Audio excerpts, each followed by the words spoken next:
ศาสนาศิลปะวัฒนธรรมในนามของท่านวัฒนธรรมจังหวัดได้มาปฏิบัติหน้าที่ราชการในวันนี้พร้อมด้วยทางองค์กรปกครองส่วนท้องถิ่นของทางเทศบาลนครลำปางซึ่งมีท่านดร.ภัทริญญาเดชาวัฒนโชติรองนายกเทศมนตรีนครลำปางปฏิบัติหน้าที่แทนท่านนายกได้มาพร้อมด้วยคณะของเทศบาลนครลำปางตลอดจนทางคณะครูนักเรียนจากโรงเรียนลำปางกัลยาณีตลอดจนทางอุบาสกทางอุบาสิกาสาธุชนผู้มีใจบุญทั้งหลายขณะนี้เวลา 9:36 นาทีโดยประมาณก็จะขออนุญาตนำเรียนขั้นตอนพิธีการในภาคเช้าในวันนี้การนำหลักธรรมนาวาวังการเจริญมรรคด้วยยา2 เม็ดสู่หัวใจประชาชนซึ่งเป็นพระบาทสมเด็จพระเจ้าอยู่หัวพระองค์ทรงได้มีในการนำหลักธรรมนาวาวังเพื่อเผยแผ่ให้แก่พุทธศาสนิกชนทุกรูปแบบในวันนี้ภาคเช้าณวัดศรีชุมตำบลสวนดอกอำเภอเมืองลำปางโดยท่านเจ้าอาวาสท่านพระครูสุตตะชยาพรผู้ช่วยศาสตราจารย์ด็อกเตอร์เจ้าอาวาสวัดศรีชุมและก็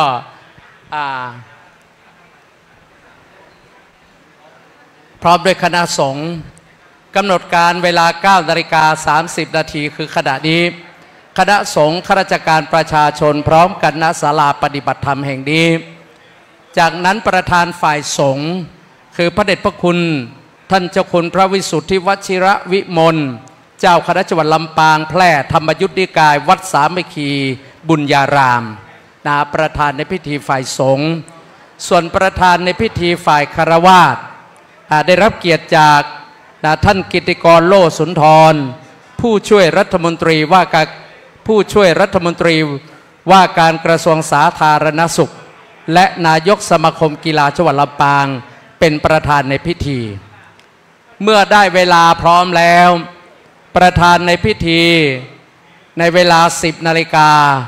จุดธูปเทียนบูชาพระรัตนตรัยประธานในพิธีถวายธูปเทียนแพรเปิดกลวยดอกไม้ถวายเป็นราชสักการะด้านหน้าพระบรมฉายาลักษณ์ของพระบาทสมเด็จพระเจ้าอยู่หัวจากนั้นเจ้าหน้าที่อาราธนาศีลพระสงฆ์ให้ศีลขออนุญาตนำเรียนท่านพุทธศาสนิกชนทั้งหลายว่าในการรับศีลในวันนี้พวกเราจะไม่ทวนศีลตามประธานสงฆ์ให้ศีลซึ่งวันนี้เป็นเราเรียกว่าเป็นวัฒนธรรมหรือว่าเป็นพิธีหลวงเป็นพิธีหลวงเสมือนหนึ่งว่าประธานสงฆ์ให้ศีลต่อหน้าพระบรมฉายาลักษณ์ของพระบาทสมเด็จพระเจ้าอยู่หัวเพราะฉะนั้นพวกเราก็จะเงียบไม่กล่าวตามไม่กล่าวตามแม้กระทั่งศาสนพิธีกรกระผมอาจารย์วีรพันธ์นันเพ็ญก็จะเงียบมีหน้าที่เพียงแต่อาราธนาศีลเสร็จเรียบร้อยประธานสงฆ์ให้ศีลท่านก็จะว่าเป็นข้อไปเราก็จะเงียบก็ขออนุญาตนำเรียนไม่เปล่งเสียงในการรับศีลนี่เราก็ได้ชี้แจงกันก่อนทำความเข้าใจหลังจากที่ประธานสงฆ์ให้ศีลเรียบร้อยแล้วจากนั้นก็จะชมวิดิทัศน์เรื่องมาขึ้นเรือหลวงแห่งธรรมธรรมนาวาวังสู่ฝั่งอันเกษมเมื่อได้ชมวิดิทัศน์จบแล้วคณะสงฆ์ประชาชนร่วมประกาศพระปริตประธานในพิธีเมื่อประกาศพระปริตโดยคณะสงฆ์เรียบร้อยประธานในพิธีคือท่านกิติกรโลสุนทรก็จะได้ประเคนผ้าไตรเครื่องไทยธรรมแด่ประธานสงฆ์พระเดชพระคุณท่านเจ้าคุณพระวิสุทธิวชิระวิมลเจ้าคณะจังหวัดลำปางแพร่ธรรมยุทธนิกายและเข้าถวายท่านพระครูสุตตะชยาพรผู้ช่วยศาสตราจารย์ด็อกเตอร์เจ้าอาวาสวัดศรีชุมจากนั้นอาจารย์วัดศรีชุมซึ่งท่านก็มีตำแหน่งเป็นพระอาจารย์ประจำหลักสูตร พุทธศาสตร์มหาบัณฑิต วิทยาลัยสงฆ์นครลำปางจากนั้นประธานสงฆ์นำคณะสงฆ์อนุโมทนาคำว่าพระสงฆ์อนุโมทนาก็หมายถึงพระสงฆ์ให้พรยะถาสัพพีนั่นเองเราก็ประนมมือไหว้แต่จะมีอยู่ตอนหนึ่งนะที่ว่าถวายอดิเรกคำว่าถวายอดิเรกหมายถึงพระราชาคณะคือท่านเจ้าคุณจะเป็นการถวายพระพรพระบาทสมเด็จพระเจ้าอยู่หัวพวกเราจะลดมือลงตอนแรกเราประนมมือยะถาวาริวหาปุราปาริปุเรนเรายกมือไหว้ไปเรื่อยๆจนกระทั่งถึงบทอาจิเรกัสสตังชีวตุอาติเรกัสสตังชีวตุเราลดมือลงเหมือนถวายผ้าพระกฐินพระราชทานเหมือนกันในขณะที่ประธานสงฆ์ถวายดิเรกคือถวายพระพรในหลวงเมื่อเสร็จเรียบร้อยพระสงฆ์จะขึ้นบทภวตุสัพพมังคลังเราก็จะประนมมือไหว้ไปจนจบขณะนี้ประธานฝ่ายสงฆ์ขอถวายการต้อนรับพระเดชพระคุณหลวงพ่อท่านเจ้าคุณพระวิสุทธิวชิรวิมลเจ้าคณะจังหวัดลำปางแพร่ธรรมยุทธนิกายเจ้าอาวาสวัดสามัคคีบุญญารามได้มีเมตตาเดินทางมาถึงกล่าวกับผมขอกราบถวายการต้อนรับพระเดชพระคุณหลวงพ่อมาณโอกาสนี้ด้วยครับ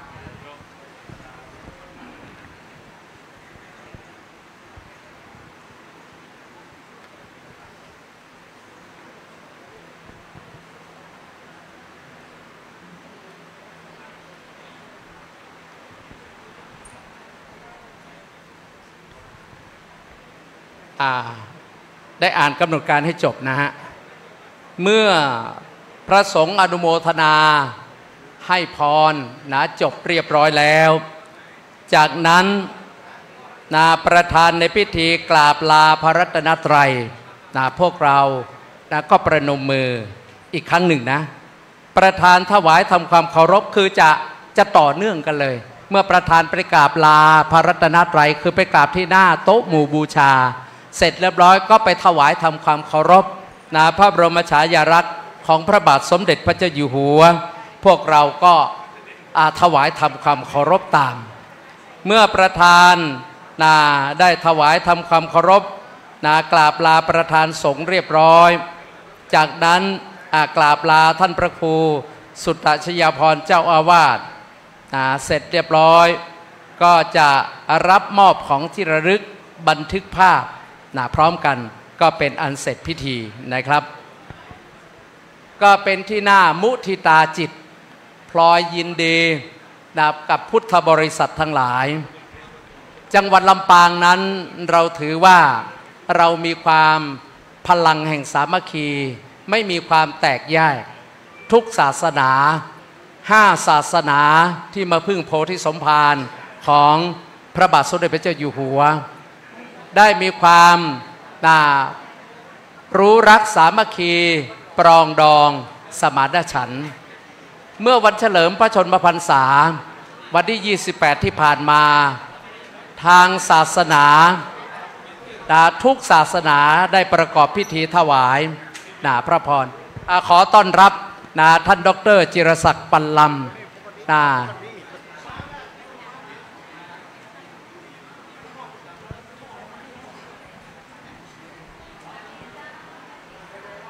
ก็ขอต้อนรับท่านดร.จิรศักดิ์ปัลลำซึ่งเป็นผู้ช่วยศาสตราจารย์ของวิทยาลัยสงฆ์นครลำปาง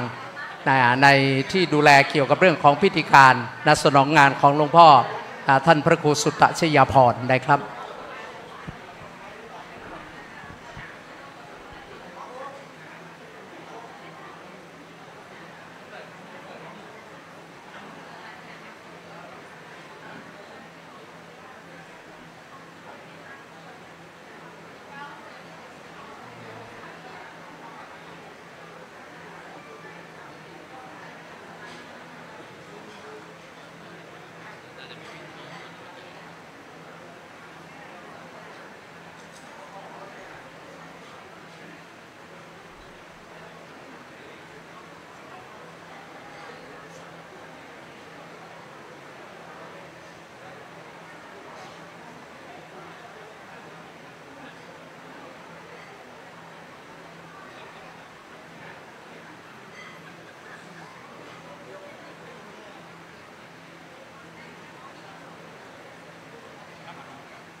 วันนี้ก็มีวงโยธวาทิตของโรงเรียนลำปางกัลยาณีนะจะมาบรรเลงในการต้อนรับในสิ่งของพระราชทานของพระบาทสมเด็จพระเจ้าอยู่หัวซึ่งวันนี้โรงเรียนลำปางกัลยาณีนะครับก็ได้รับเกียรติจากท่านผู้อำนวยการวิโรจน์หลักมั่นนะผู้อำนวยการโรงเรียนลำปางกัลยาณีพร้อมด้วยคณะ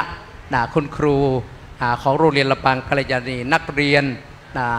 จำนวนหนึ่งนะที่เป็นตัวแทนมาในวันนี้สำหรับขั้นตอนรายละเอียดต่างๆนั้นก็ทางท่านผู้อำนวยการสุเมธวังขอมผู้อำนวยการกลุ่มศาสนาส่งเสริมศาสนาสำนักงานพระพุทธศาสนาจังหวัดลำปางนะเป็นผู้ที่ลำดับขั้นตอนนะครับ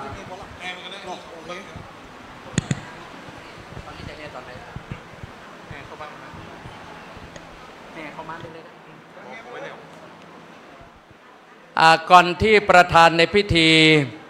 จะเข้ามาถึงขณะนี้ใกล้ได้เวลาเมื่อ 10 นาฬิกาเราก็จะดำเนินการไหลตามกำหนดการเพราะฉะนั้นช่วงนี้โอกาสนี้เป็นโอกาสอันเหมาะสมที่วงโยธวาทิตหรือวงดุริยางค์ของโรงเรียนลำปางกัลยาณีซึ่งเป็นวงที่มีชื่อเสียงของระดับประเทศได้ไปแข่งขันระดับประเทศอยู่บ่อยครั้งก็จะได้บรรเลงวงโยธวาทิตได้ณบัดนี้ครับ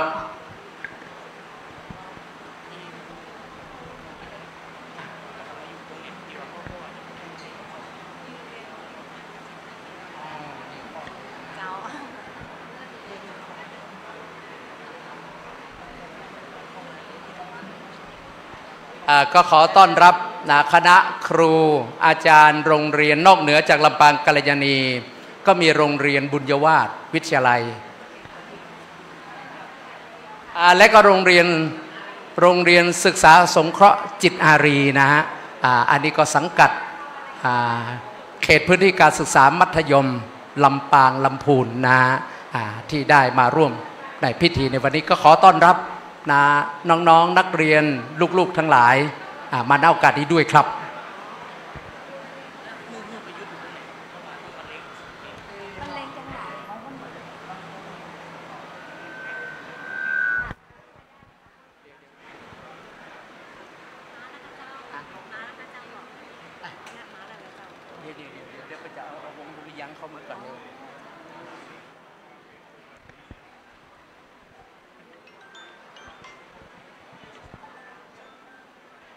ปริ้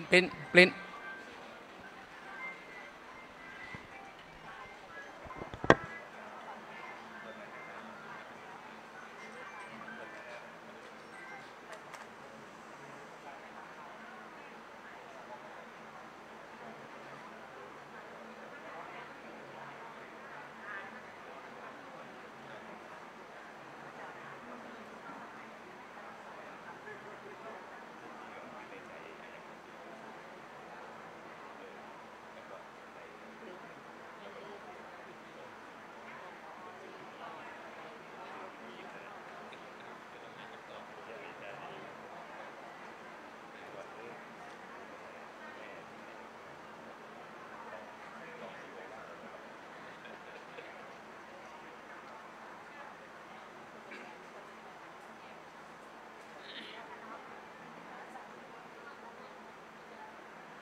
น้องนักเรียนมีว่างไหม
วันที่2ที่วันที่10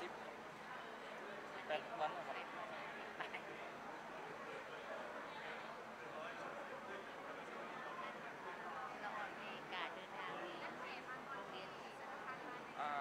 โรงเรี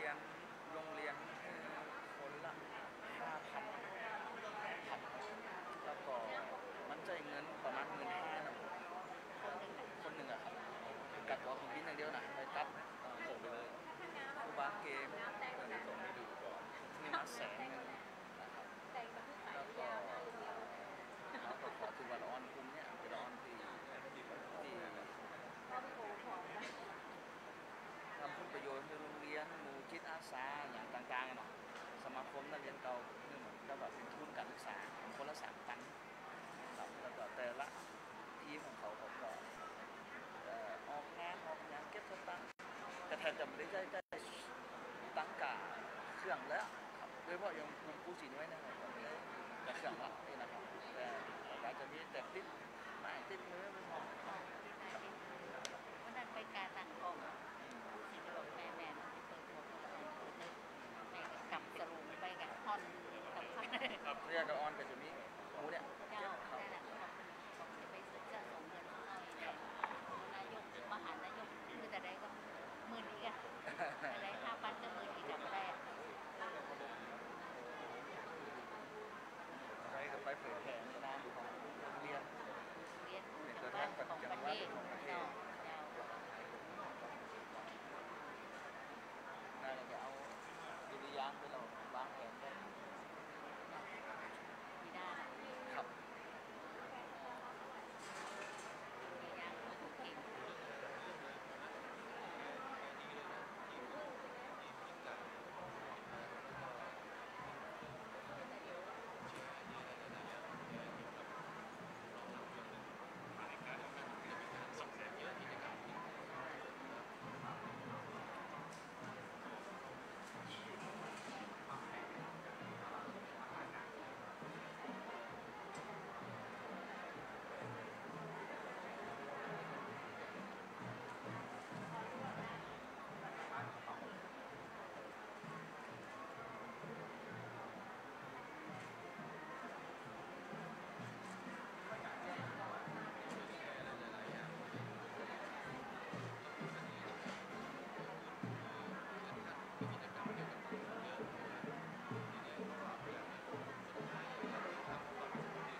สพอส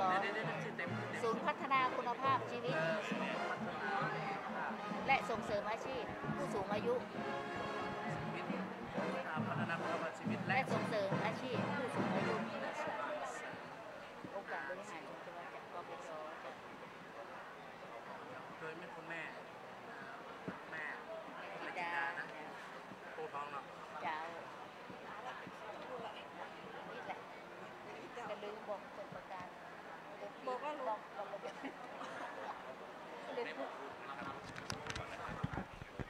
ขณะนี้วงโยธวาทิตของโรงเรียนลำปางกัลยาณีได้บรรเลงเป็นริ้วขบวนมาถึงเรียบร้อยก็จะมาอยู่ณจุดที่เหมาะสมเพื่อที่จะได้ต้อนรับท่านประธานในพิธีพร้อมด้วยสิ่งของพระราชทานนั่นคือเครื่องไทยธรรมหลวงพระราชทานของพระบาทสมเด็จพระเจ้าอยู่หัว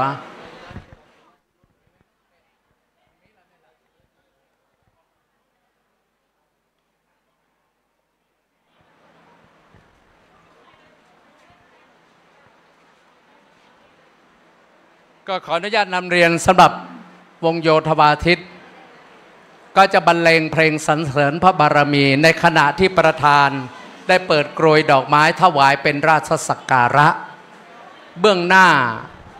พระบรมฉายาลักษณ์พระบาทสมเด็จพระเจ้าอยู่หัวทุกท่าน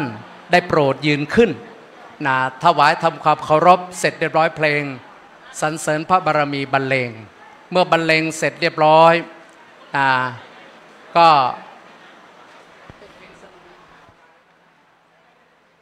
อะไรจอมราชันอะไรสักอย่างเนี่ย กรณีจำราชา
ขณะนี้ประธานในพิธีฝ่ายคารวาส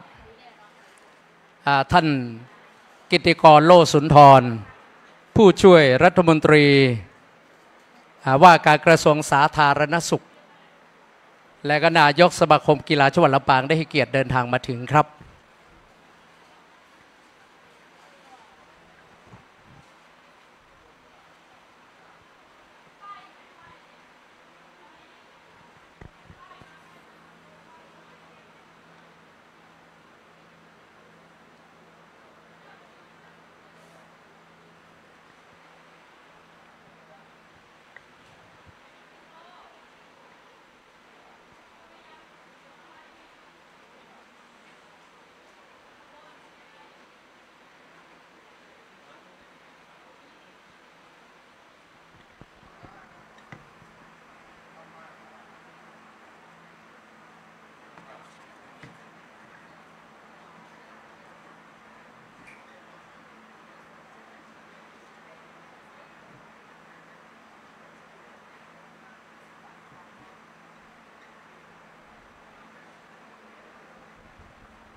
รับขอต้อนรับ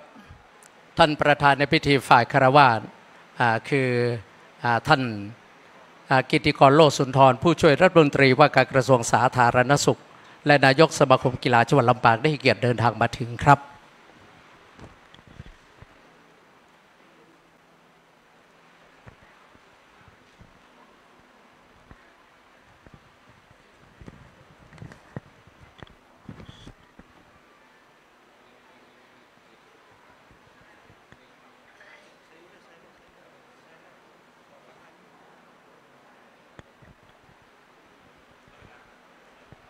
กราบนมัสการพระเดชพระคุณท่านเจ้าคุณพระวิสุทธิวชิรวิมลเจ้าคณะจังหวัดลำปางแพร่ธรรมยุทธนิกายเจ้าอาวาสวัดสามัคคีบุญญารามประธานสงฆ์ที่เคารพอย่างสูงเจ้าคณะพระสังฆาธิการพระเถรานุเถระทุกรูปที่เคารพกราบเรียนท่านกิติกรโลสุนทรผู้ช่วยรัฐมนตรีว่าการกระทรวงสาธารณสุขนายกสมาคมกีฬาจังหวัดลำปางประธานในพิธีฝ่าย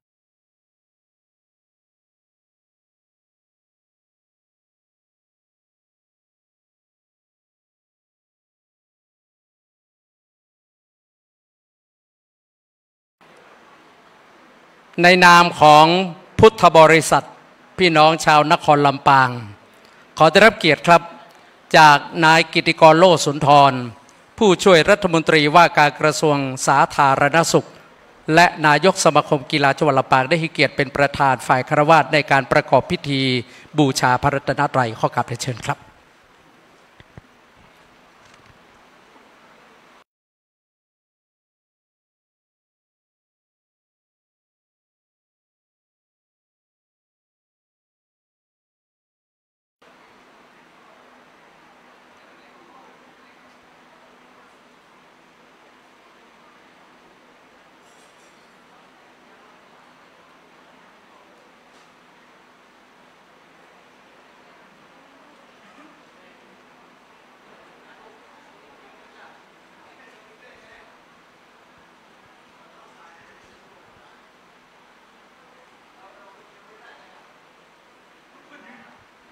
เรียนเชิญทุกท่านได้โปรดยืนขึ้นครับประธานในพิธีจะประกอบพิธีเฉลิมพระเกียรติถวายพระพรถวายเปิดกรวยดอกไม้ถวายเป็นราชสักการะด้านเบื้องหน้าพระบรมฉายาลักษณ์ของพระบาทสมเด็จพระเจ้าอยู่หัวครับ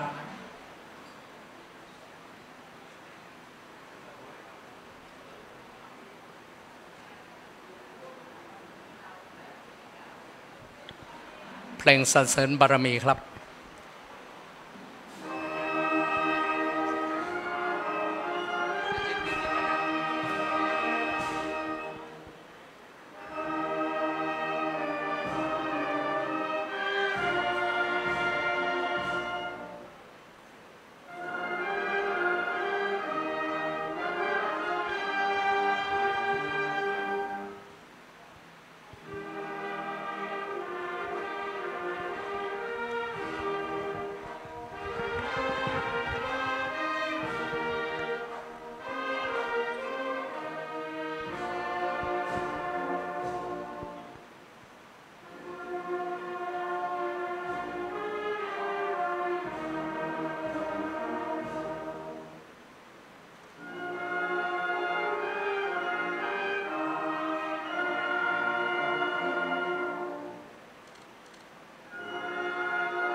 และต่อด้วยเพลงที่สองครับ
ทุกท่านนั่งลงได้ครับ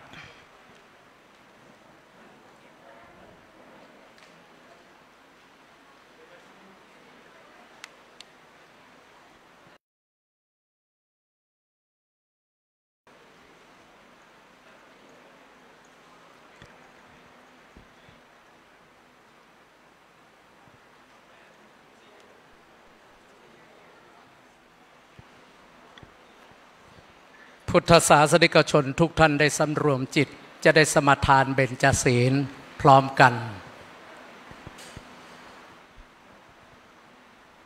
มะยังพันเตวิสุงวิสุงรักนัทายาติสรเนนะสหะปัญจศีลานิยาจามาทุติยัมปิมะยังพันเตวิสุงวิสุงรักนัทายาติสรเนนะสหะปัญจศีลานิยาจามา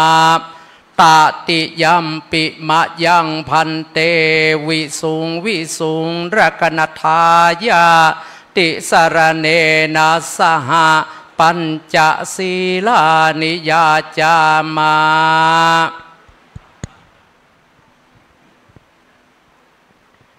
นะโมตัสสะภะคะวะโตอะระหะโตสัมมาสัมพุทธัสสะนะโมตัสสะภะคะวะโตอะระหะโตสัมมาสัมพุทธัสสะนะโมตัสสะภะคะวะโตอะระหะโตสัมมาสัมพุทธัสสะพุทธังสรณังคัจฉามิธัมมังสรณังคัจฉามิสังฆังสรณังคัจฉามิทุติยัมปิพุทธังสรณังคัจฉามิทุติยัมปิธัมมังสรณังคัจฉามิทุติยัมปิสังฆังสรณังคัจฉามิตติยัมปิพุทธังสรณังคัจฉามิตติยัมปิธัมมังสรณังคัจฉามิตติยัมปิสังฆังสรณังคัจฉามิปานาติปาตาเวระมณีสิกขาปะทังสมาทาเวระมณีสิกขาปะทังสมาธิยามิกาเมสุมิจฉาจาราเวระมณีสิกขาปะทังสมาธิยามิมุสาวาทาเวระมณีสิกขาปะทังสมาธิยามิสุราเมรยมัชฌะปมาทัฏฐานาเวระมณีสิกขาปะทังสมาธิยามิอิมานิปัญจสิกขาปทานิสีเลนะสุขติงยันติสีเลนะโภคสัมปทาสีเลนะนิพุติงยันติตัสสมาสีลังวิโสทะเย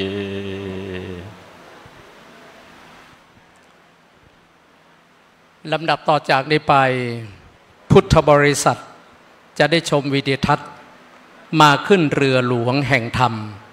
ธรรมนาวาวังสู่ฝั่งอันเกษมณบัดนี้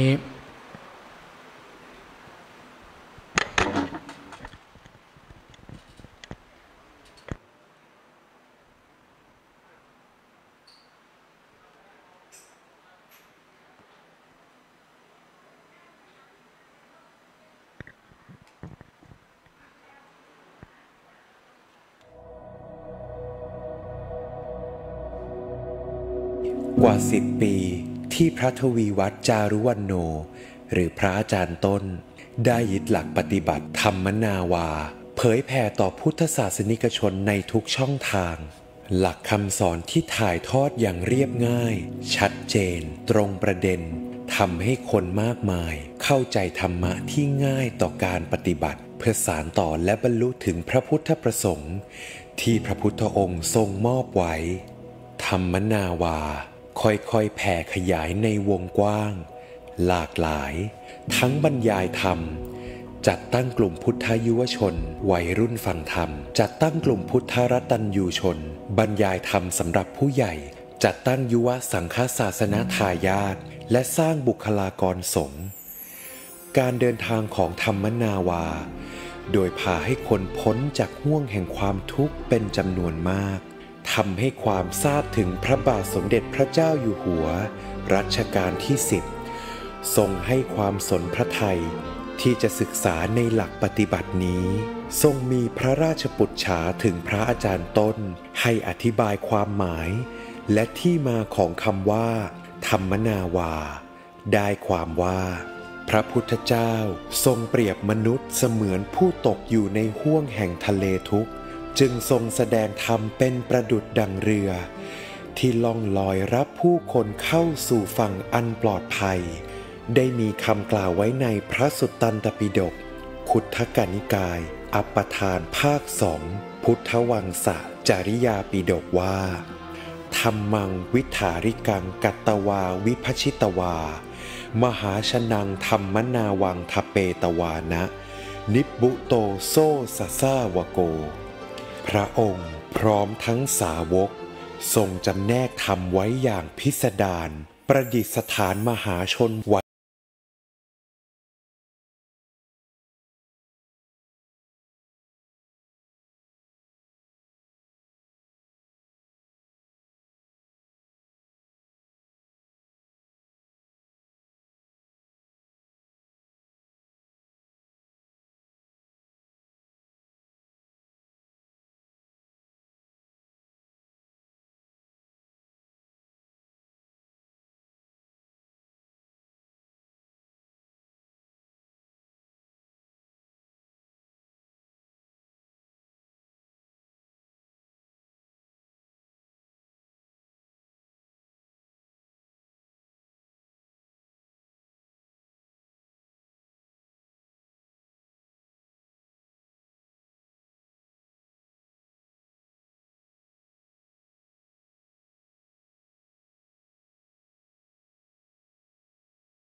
คนเติบโตในทุกมิติของสังคมเรียนรู้ความจริงสร้างสรรค์กรรมดีจิตใจเข้มแข็งชีวิตเรียบง่ายเหล่านี้คือความมุ่งหวังของพระองค์ที่จะให้มีในประชาชนทุกคนในสภาวะที่โลกปัจจุบันมีแต่ความวุ่นวายเบียดเบียนและภัยสงครามการใช้ธรรมคุ้มครองจิตเท่านั้นจึงเป็นเกราะป้องกันทางปัญญาให้รอดพ้นกระแสแห่งทุกข์เหล่านี้ได้เพียงปีกว่ากับธรรมนาวาวังเรือหลวงแห่งธรรมที่ถือกำเนิดขึ้นการเดินทางแม้เพียงแค่เริ่มต้นแต่ได้จุดแสงธรรมแห่งปัญญาให้ผู้คนมากมายคนแล้วคนเล่าครอบครัวแล้วครอบครัวเล่าได้ตื่นรู้เห็นสัจจะความจริงก้าวพ้นห้วงกระแสแห่งทุกข์ปัญญาพ้นน้ำขึ้นสู่เรือหลวงแห่งธรรมกันมากมายพอได้ยินคำว่าพระราชทาน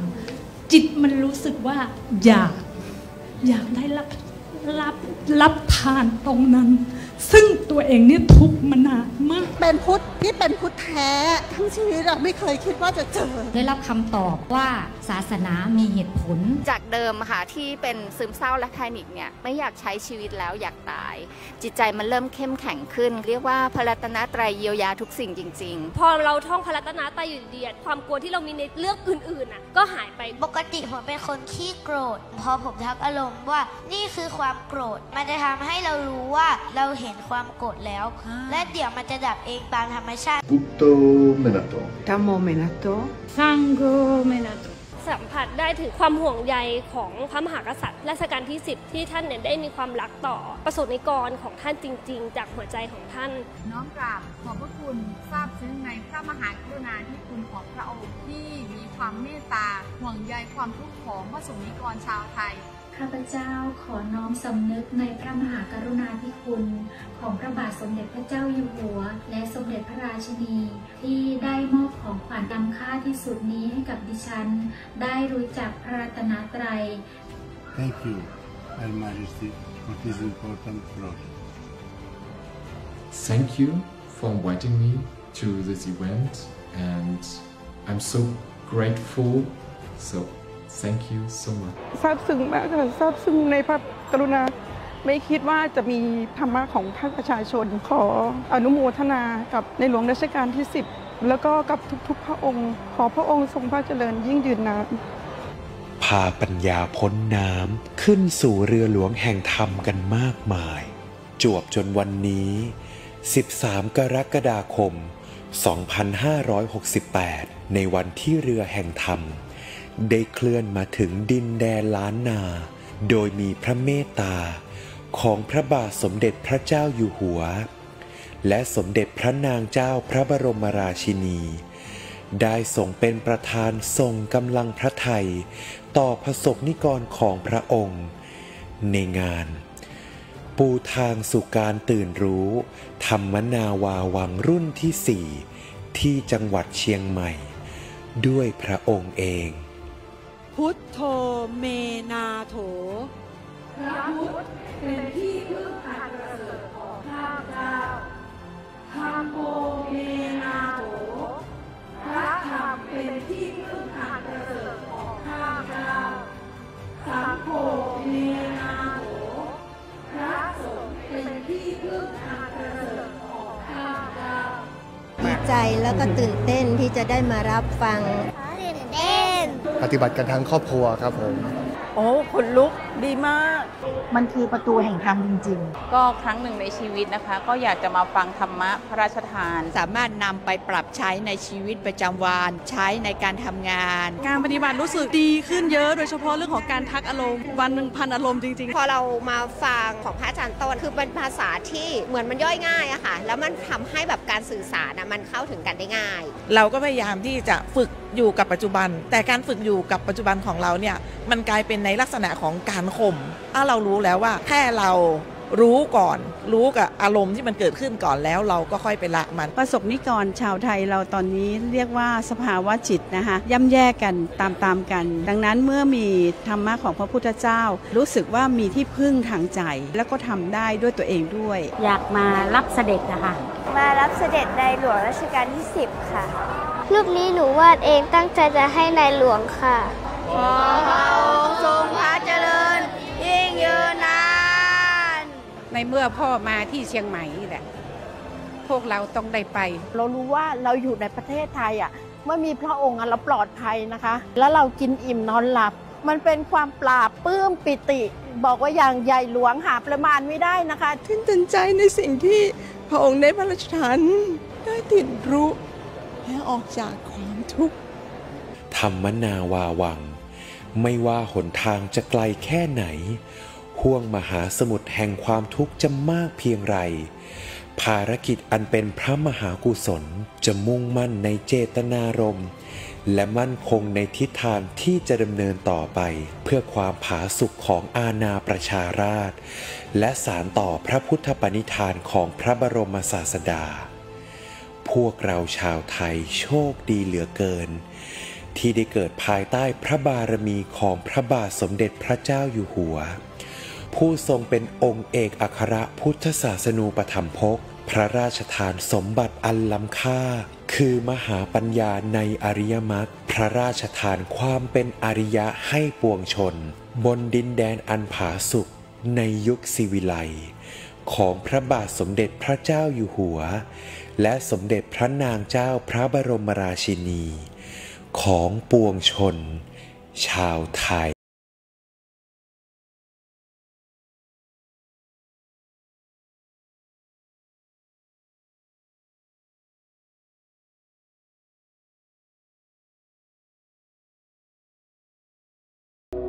กว่า10 ปี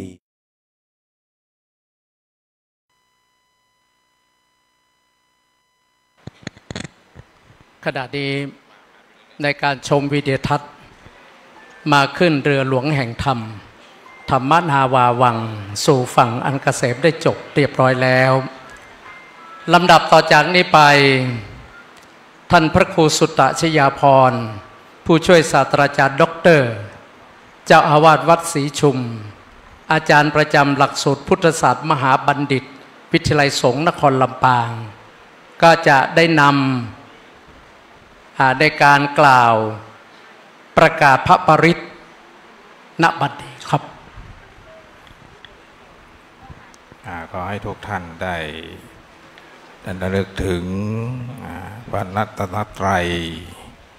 แล้วกล่าวว่าขอความนอบน้อมของข้าพเจ้าจงมีแด่พระสัมมาสัมพุทธเจ้าผู้ตรัสรู้ชอบได้โดยพระองค์เองข้าพเจ้าระลึกถึงพระพุทธเจ้ากับทั้งพระธรรมและพระสงฆ์ว่าเป็นที่พึ่งกำจัดภัยได้จริงแม้วาระที่สองข้าพเจ้าระลึกถึงพระพุทธเจ้ากับทั้งพระธรรมและพระสงฆ์ว่าเป็นที่พึ่งกำจัดภัยได้จริงแม้วาระที่สามข้าพเจ้าระลึกถึงพระพุทธเจ้ากับทั้งพระธรรมและพระสงฆ์ว่าเป็นที่พึ่งกำจัดภัยได้จริงที่พึ่งอื่นของข้าพเจ้าไม่มีพระพุทธเจ้าเป็นที่พึ่งอันประเสริฐของข้าพเจ้า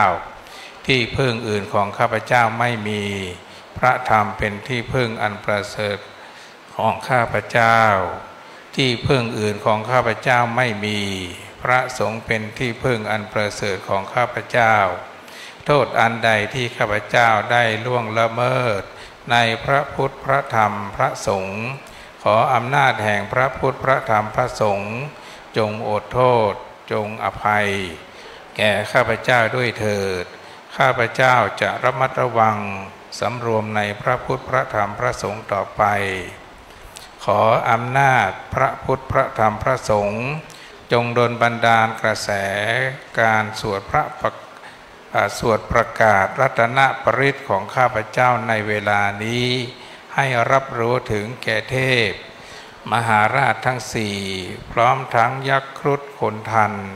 กุมพันนาคและเทวดาทั้งหลายที่ปกปักรักษาประเทศไทยทั้งหมดจงร่วมกันกระทำพระปริตพร้อมกับข้าพเจ้าบัดนี้ข้าพเจ้าจะสวดประกาศรัตนปริตที่พระสัมมาสัมพุทธเจ้าผู้ประเสริฐได้บัญญัติไว้ขอเทวดาทั้งหลายจงรับเอาอาชญาแห่งพระปริตนี้กระทำความเป็นสวัสดีมงคลให้เกิดขึ้นเพื่อคุ้มครองป้องกันรักษาพระราชาผู้เป็นเจ้าแห่งนรชนพร้อมด้วยราชสมบัติเทวดาทั้งหลายในแสนโกฏจักรวาลยอมรับเอาอาชญาแห่งพระปริตเพื่อกำจัดภัย3ประการอันเกิดจากโรคภัยอมนุษย์เบียดเบียนและการดำรงชีพที่ผืดเคืองพระปริตนั้นคือรัตนปริตบทรัตนปริตชาวทิพย์ทั้งหลายเหล่าใดสถิตอยู่ภาคพื้นดินหรือเหล่าใดสถิตอยู่ในอากาศซึ่งรวมกันในที่แห่งนี้ขอชาวทิพย์ทั้งหมดจงทำใจให้เบิกบานรับฟังถ้อยคำที่พระพุทธเจ้า ตรัสโดยเคารพเถิดเพราะฉะนั้นขอชาวทิพย์ทั้งหมดจงตั้งใจฟังจงมีเมตตาจิตในหมู่มนุษย์เหล่าใดทำการอุทิศบุญให้ทั้งกลางวันและกลางคืนด้วยเหตุนั้นเหล่าชาวทิพย์มนุษย์เหล่านั้นเรียนเชิญทุกท่านพร้อมกันนะแต่พร้อมกันนะ สักเครื่องปลื้มใจอย่างใดอย่างหนึ่งในโลกนี้หรือโลกอื่นหรือรัตนะใดอันประณีตในสวรรค์ทรัพย์เครื่องปลื้มใจและรัตนะอันนั้นที่จะเสมอด้วยพระตถาคตไม่มีข้อนี้เป็นรัตนะอันประณีตในพระพุทธเจ้าด้วยสัจจวาจานี้ขอความเป็นสวัสดีมงคลจงมีแด่พระบาทสมเด็จวชิรเกล้าเจ้าอยู่หัวพระสักยมุนีผู้มีพระหฤทัยตั้งมั่นทรงบรรลุธรรมใดอันสิ้นกิเลสปราศจากราคะเป็นอมตะธรรมประณีตสิ่งใดๆที่เสมอด้วยพระธรรมนั้นไม่มีข้อนี้เป็นรัตนะอันประณีตในพระธรรมด้วยสัจจวาจานี้ขอความเป็นสวัสดีมงคลจงมีแด่พระบาทสมเด็จวชิรเกล้าเจ้าอยู่หัวพระพุทธเจ้าผู้ประเสริฐสุดทรงสรรเสริญสมาธิอันใดว่าเป็นธรรมสะอาดปราดทั้งหลายกล่าวสมาธิอันใดว่าให้ผลโดยลำดับสมาธิอื่นที่เสมอด้วยสมาธิอันนั้นไม่มีข้อนี้เป็นรัตนะอันประณีตในพระธรรมด้วยสัจจวาจานี้ขอความเป็นสวัสดีมงคลจงมีแด่พระบาทสมเด็จวชิรเกล้าเจ้าอยู่หัวพระสาวกของพระสุคตเจ้าผู้เป็นพระอริยบุคคล8จำพวกแบ่งเป็น4คู่อันสัตตบุรุษทั้งหลายสรรเสริญแล้วท่านเหล่านั้นเป็นหนึ่งผู้ควรแก่ทักษิณาทาน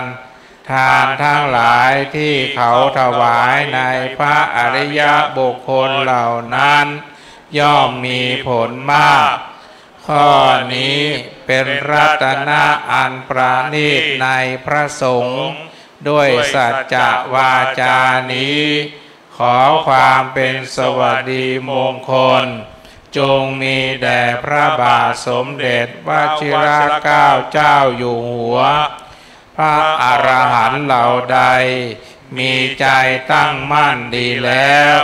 ในศาสนาของพระพุทธโคดมเป็นผู้ปราศจากความอาลัยพระอรหันต์เหล่านั้นถึงพระอรหันต์ที่ควรถึงอย่างเข้าสู่พระนิพพานดับกิเลสได้แล้วเสวยผลอยู่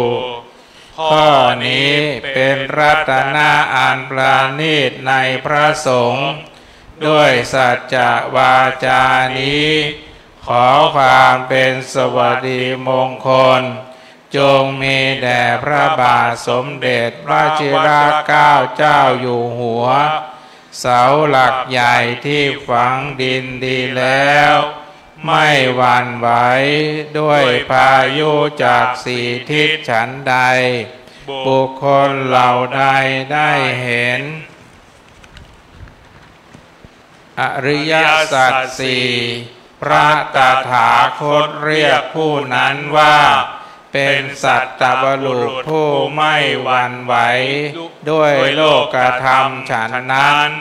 ข ข้อนี้เป็นรัตนะอันประณีตในพระสงฆ์ด้วยสัจจะวาจานี้ขอความเป็นสวัสดีมงคลจงมีแด่พระบาทสมเด็จพระวชิรเกล้าเจ้าอยู่หัวพระโสดาบันเหล่าใดรู้แจ้งอริยสัจสี่ที่พระศาสดาผู้มีปัญญาลึกซึ้งทรงแสดงไว้ดีแล้วถึงแม้ว่าพระโสดาบันเหล่านั้นจะเป็นผู้ประมาทอย่างแรงกล้าก็ไม่บังเกิดในชาติที่8ข้อนี้เป็นรัตนะอันประณีตในพระสงฆ์ด้วยสัจจะวาจานี้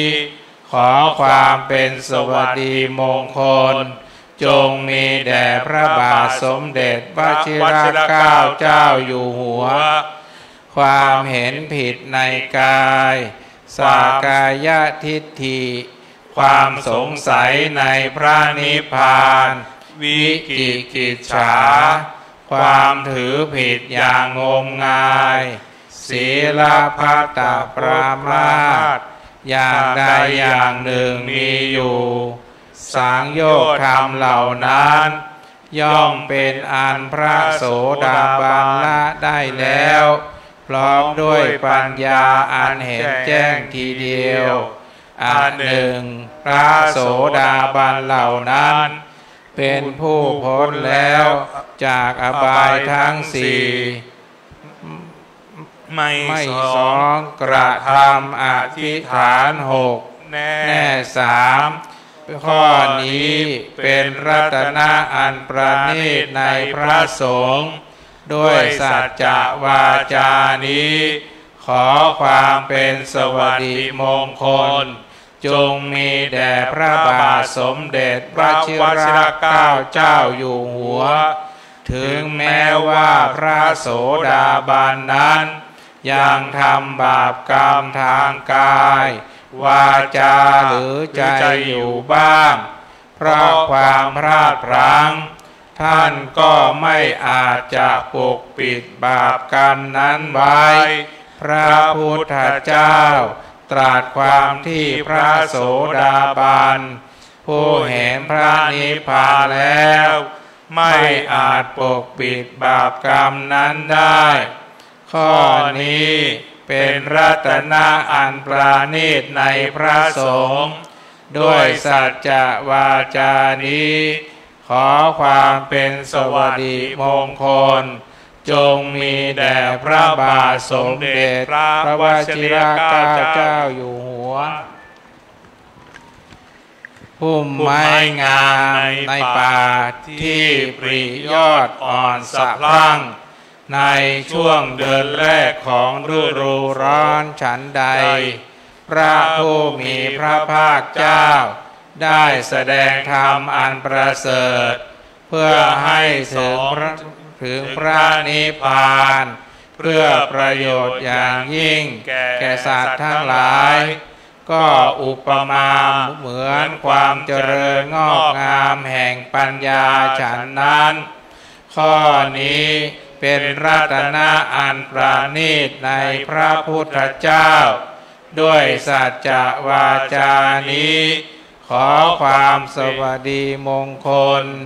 จงมีแด่พระบาทสมเด็จพระวชิรเกล้าเจ้าอยู่หัว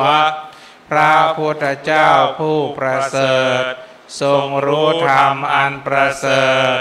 ประทานธรรมอันประเสริฐทรงนำมาซึ่งธรรมอันประเสริฐทรงเป็นผู้ยอดเยี่ยมได้ทรงแสดงธรรมอันประเสริฐข้อนี้เป็นรัตนะอันประณีตในพระพุทธเจ้าด้วยสัจจะวาจานี้ขอความเป็นสวัสดิมงคลจงมีแด่พระบาทสมเด็จพระวชิรเกล้าเจ้าอยู่หัวกรรมเก่าของพระอรหันต์เหล่าใดสิ้นแล้วการนำพบมาใหม่ย่อมไม่มีพระอรหันต์เหล่าใด มีจิตอันหน่ายแล้วในภพต่อไปพระอรหันต์เหล่านั้นมีพืชสิ้นแล้วมีความพอใจงอกไม่ได้แล้วเป็นผู้มีสีปัญญาย่อมปรินิพพานดับสนิทเหมือนดวงประทีปฉันนั้นข้อนี้เป็นรัตนะอันประณีตในพระสงฆ์ด้วยสัจจวาจานี้ขอความเป็นสวัสดิมงคลจงมีแด่พระบาทสมเด็จพระวชิรเกล้าเจ้าอยู่หัวชาวทิพย์ทั้งหลายเหล่าใดสถิตอยู่ภาคพื้นดินหรือเหล่าใดสถิตอยู่ในอากาศซึ่งรวมกันในที่แห่งนี้ขอพวกเราจงร่วมกันนอบน้อมพระพุทธเจ้าขอพวกเราจงร่วมกันนอบน้อมพระธรรมขอพวกเราจงร่วมกันนอบน้อมพระสงฆ์ผู้อันเทวดาและมนุษย์บูชากันมาแล้วขอความเป็นสวัสดิมงคลจงมีแด่พระบาทสมเด็จพระจิรเกล้าเจ้าอยู่หัว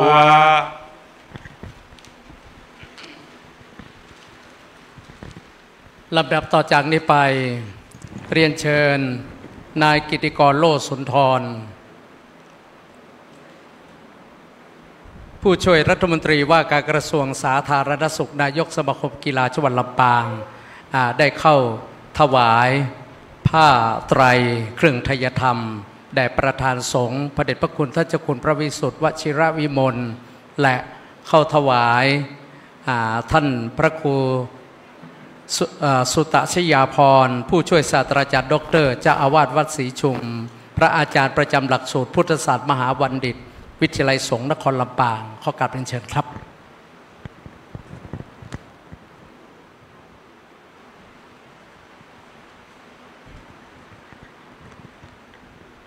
จากนั้นขอเรียนเชิญท่านผู้มีเกียรติ9ท่านดังมีรายนามต่อไปนี้เพื่อเข้าถวายพระสงฆ์หลังจากที่กระผมได้อ่านจบ9ท่านก็เรียนเชิญทุกท่านได้ไปพร้อมกันตามลำดับดังต่อไปนี้เรียนเชิญดร.พัชริญญานะครับท่านดร.พัชริญญาเดชาวัฒนโชตินะครับรองนายกเทศมนตรีนครลำปางท่านต่อไปเรียนเชิญท่านผู้อำนวยการหัตถยาตันป่าเหียงผู้อำนวยการกลุ่มส่งเสริมศาสนาศิลปะวัฒนธรรมในนามวัฒนธรรมจังหวัดท่านต่อไปครับเรียนเชิญท่านผู้อำนวยการชวลิตบุญคงผู้อำนวยการบมจ.ฟิลิปประกันชีวิตต่อไปครับเรียนเชิญท่านผู้อำนวยการสุเมธวังข้าวออมผู้อำนวยการกลุ่มส่งเสริมศาสนาในนามผู้อำนวยการสำนักงานพระพุทธศาสนาจังหวัดลำปางท่านต่อไปครับเรียนเชิญท่านผู้อำนวยการวิโรจน์หลักมั่นผู้อำนวยการโรงเรียนลำปางกัลยาณีเรียนเชิญอาจารย์สุมาลีงิ้วงามตัวแทนผู้อำนวยการโรงเรียนบุญยวาสวิทยาลัยต่อไปครับเรียนเชิญนางสาวสิริมาเมฆปัจฉาวิชิตนะครับตัวแทนของโรงเรียนศึกษาสงเคราะห์จิตอารีและอีกท่านหนึ่งครับเรียนเชิญคุณแม่จินดาโพทองประธานสาขาสมาคมสภาผู้สูงอายุแห่งประเทศไทยจังหวัดลำปางเรียนเชิญครับ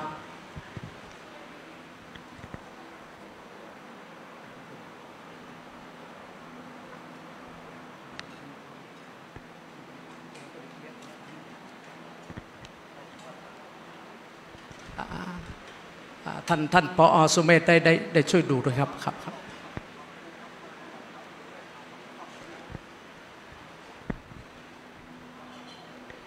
ถ้าพร้อมแล้วจะได้ยกประเคนแด่พระสงฆ์พร้อมกันครับ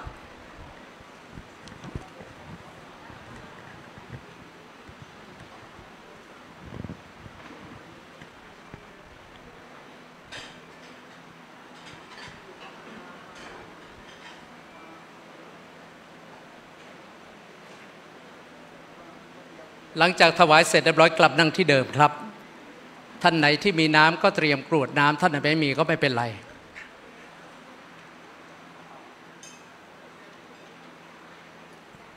เดี๋ยวแป๊บนะท่านอุบาสกอุบาสิกานะสำรวมจิตให้นิ่งสำรวมจิตให้นิ่ง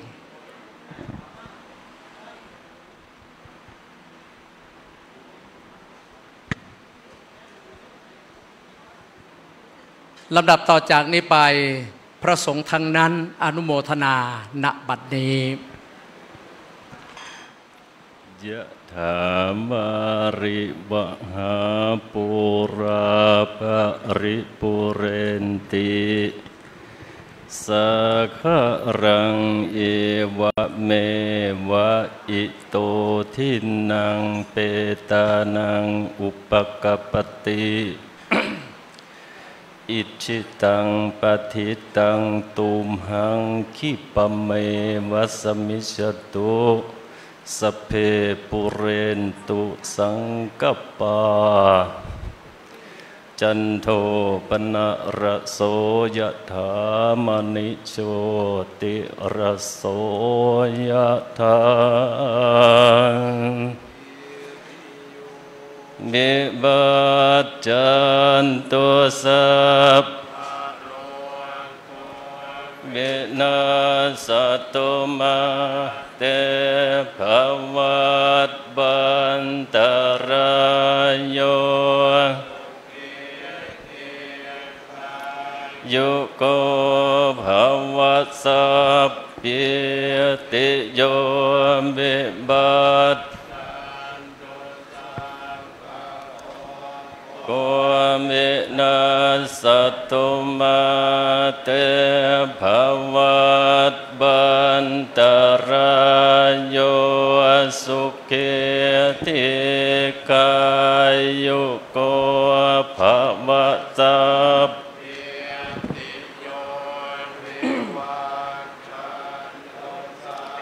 พระโร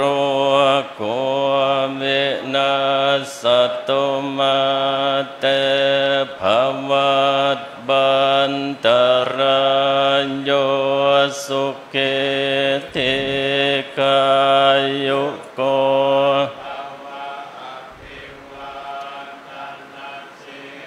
ฤทธานิจังบุตตาปัจจายโนจัตตารโอติอายุวันโนสุขังอนังโสอัตตรัตโตสุขิโตพุทธัสสะสะเนหะโรโคสุขิโตโหหิสหัสสะอิยาติปิโสอัตโตสุขิโตวิรุณโหพุทธัสสะสะเน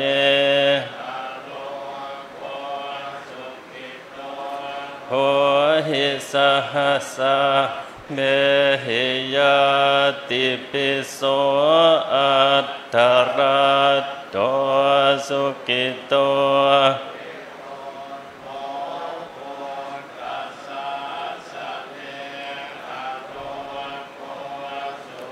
ตัวโห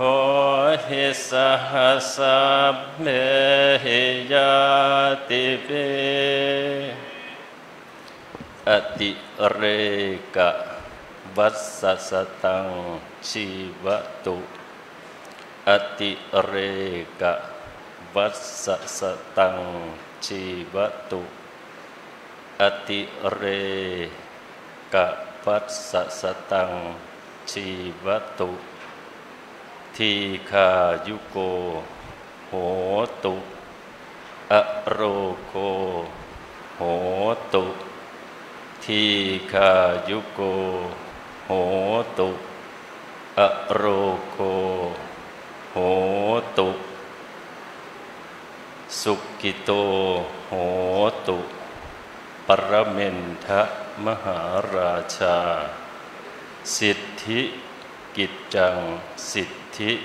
กัมมังสิทธิลาโภชโยนิจจังปรเมนทะมหาราชา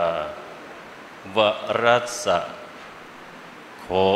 ถวายพระพรตุสัพพมังคลังรักตุสัพพเทวตาสัพพพุทธานุภาเวนัสสัทธาโสทิภวันตุเตปมังคลังรักขันตุสัพพเทวตาสัพพธรรมานุภาเวนัสสัทธาโสทิตุเตภวตุสัพพมังคลังรักขันตุสัพพเทวตาสัพพสังฆานุภาเวนัสสัทธาโสทิภวันตุเตขณะนี้พระสงฆ์ได้อนุโมทนาจบสิ้นไปเป็นที่เรียบร้อยลำดับต่อจากนี้ไปกราบเรียนเชิญประธานในพิธีฝ่ายคฤหัสถ์จะได้ไปกราบลาพระรัตนตรัยถวายทำความเคารพเบื้องหน้าพระบรมฉายาลักษณ์พระบาทสมเด็จพระเจ้าอยู่หัวจากนั้นได้กราบลาประธานสงฆ์กราบลาท่านเจ้าอาวาสวัดศรีชุมก็เป็นอันเสร็จพิธีครับ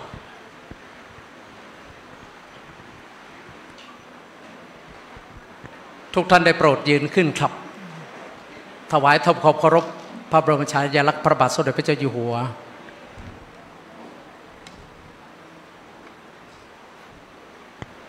นั่งลงได้ครับ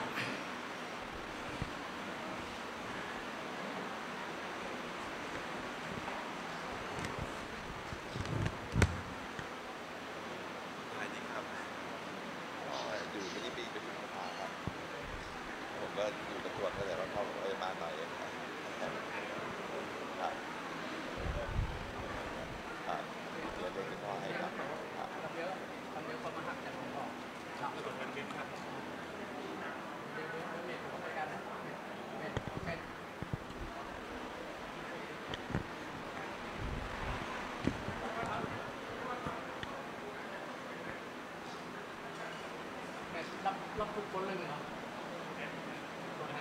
ถ้าโมสถาถ้าอยากดูเท่าไหร่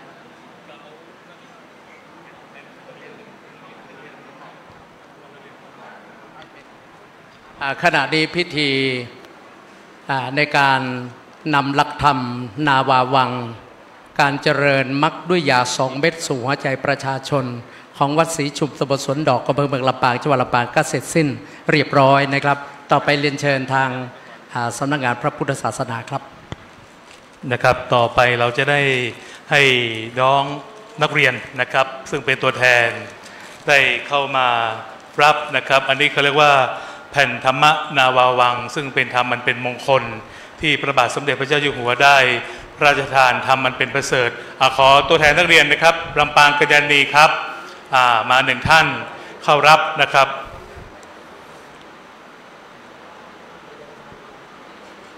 อันนี้เขาจะให้เกรด 4แล้วมีอีกสถาบันมีครับผมต่อไปนะครับของบุญวาทวิทยาลัยครับผมด้านหน้านะครับ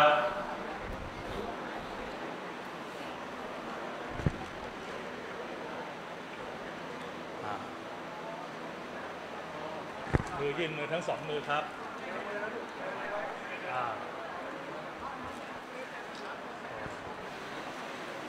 ต่อไปครับบุญวิไลครับ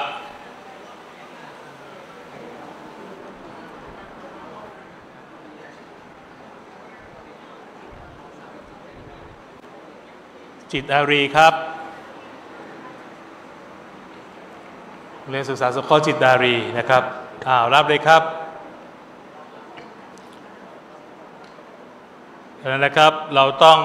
พิจารณานะครับ เพราะว่าหลักธรรมธรรมนาววังคือหลักธรรมที่ทำให้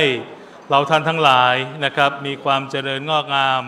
ในหน้าที่นะครับไม่ว่าใครเป็นหน้าที่ไหนนักเรียนก็เป็นถือว่าเป็นหน้าที่นะครับต้องปฏิบัติตามทุกอย่างถ้าปฏิบัติตามธรรมนาววังท่านย่อมประสบผลสำเร็จนะครับตลอดในว่าชีวิตท่านถึงเป็นประกอบอาชีพใดก็ตามนะครับแล้วก็คณะศรัทธาครับเรียนเชิญตัวแทนคณะศรัทธาเข้ารับธรรมนาววังต่อไปแล้วก็จะได้แจกได้เลยนำไปใช้ประโยชน์นะครับครับอันนี้ต้องขอบคุณท่านผู้อำนวยการสุเมธวังข้าวออมนะ